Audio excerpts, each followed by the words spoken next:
আসসালামু আলাইকুম। তো আজকে আলোচনা আমরা করব মেমোরি নিয়ে। What is memory? মেমোরি হচ্ছে কম্পিউটার স্মৃতি। অর্থাৎ কম্পিউটার স্মৃতি কি? মানুষের মতো কম্পিউটারেও মেমোরি রয়েছে। কম্পিউটারের মেমোরিকে ২ ভাগে ভাগ করা যায়। এক হচ্ছে প্রধান স্মৃতি, যেমন RAM আর ROM। আরেকটা হচ্ছে সহায়ক স্মৃতি। অর্থাৎ কম্পিউটার মেমোরিকে ২ ভাগে ভাগ করা যায়, একটা প্রধান স্মৃতি এবং সহায়ক স্মৃতি। প্রধান স্মৃতি হচ্ছে RAM এবং ROM। RAM RAM এর আর সহায়ক স্মৃতি হচ্ছে floppy disk, hard disk, compact disk. তো আমরা যদি RAM নিয়ে আলোচনা করতে চাই, হোয়াট ইজ RAM? RAM কি? RAM এর ফুল অর্থ হচ্ছে অর্থাৎ পূর্ণরূপ হচ্ছে র্যান্ডম অ্যাক্সেস মেমোরি। একটি অস্থায়ী স্মৃতিভান্ডার, অর্থাৎ যেটা অস্থায়ী মানে ভোলাটাইল। অস্থায়ীকে ভোলাটাইল বলা হয়, যেটা ভুলে যায়। অর্থাৎ ইনপুট ডিভাইস হতে সকল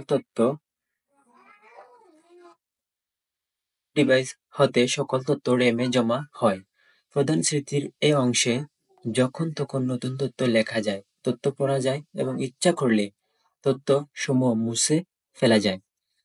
RAM এর তো সর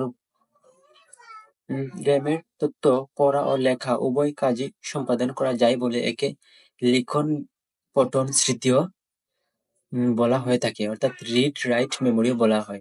কাকে? RAM-কে। বিদ্যুৎ সরবরাহ বন্ধ হলে RAM-এ রক্ষিত সকল তথ্য মুছে যায়। তাই একে অস্থায়ী স্মৃতি হিসাবে অভিহিত করা হয়। অর্থাৎ ভোলাটাইল, যেটা ভুলে যায়। ভোলাটাইল মানে যেটা ভুলে যায়। অর্থাৎ বিদ্যুৎ চলে গেলে এই মেমোরিতে কিছু সেভ থাকবে না। এটাও কি ভুলে যাবে তথ্যগুলো। RAM মাদারবোর্ডের সাথে সরাসরি যুক্ত। আপনার যদি কম্পিউটারের RAM-টি নষ্ট থাকে, তাহলে আপনার কম্পিউটার ওপেন হবে না বা চলবে না বা সঠিকভাবে কাজ করবে না।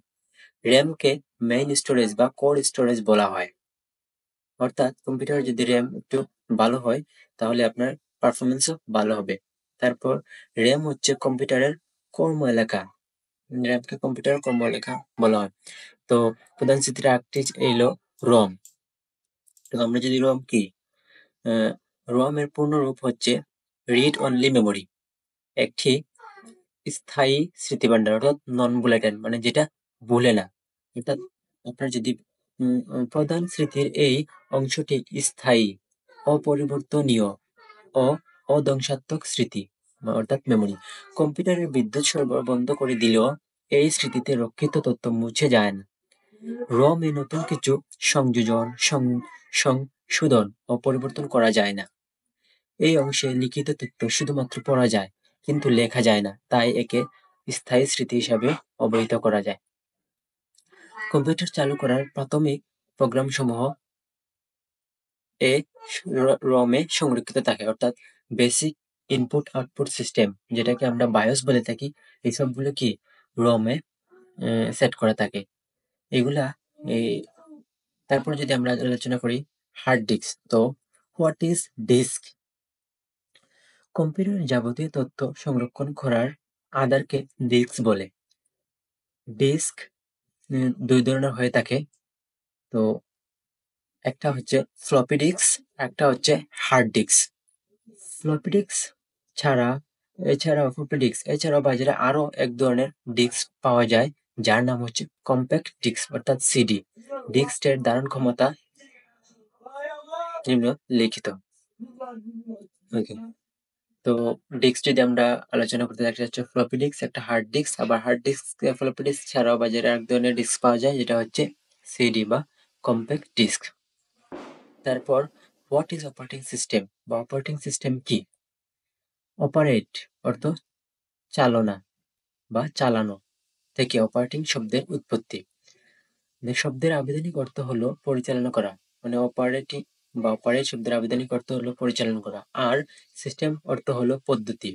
অপারেটিং সিস্টেম বলতে কম্পিউটার পরিচালনা করার পদ্ধতি বলে, as simple as that. Like operating অর্থাৎ শব্দের সাথেই বোঝা যায়। শব্দ থেকেই আমরা কি সংজ্ঞাটা বের করতে পারি বা বুঝতে পারি। অপারেটিং সিস্টেম বলতে পরিচালনা করা বোঝায় না। যখনই আমরা কোনো কম্পিউটার চালু করতে যাই, তার পূর্বে আমাদের জানতে হবে কম্পিউটার অপারেটিং সিস্টেম আছে কিনা। কেননা অপারেটিং সিস্টেম কম্পিউটারের সমস্ত অংশ নিয়ন্ত্রণ করে।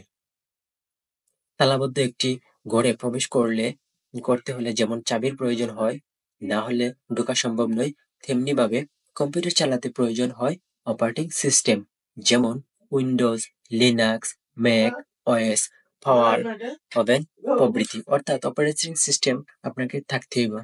আপনার যদি অপারেটিং সিস্টেম না থাকে তাহলে আপনি কোনো কিছুই ব্যবহার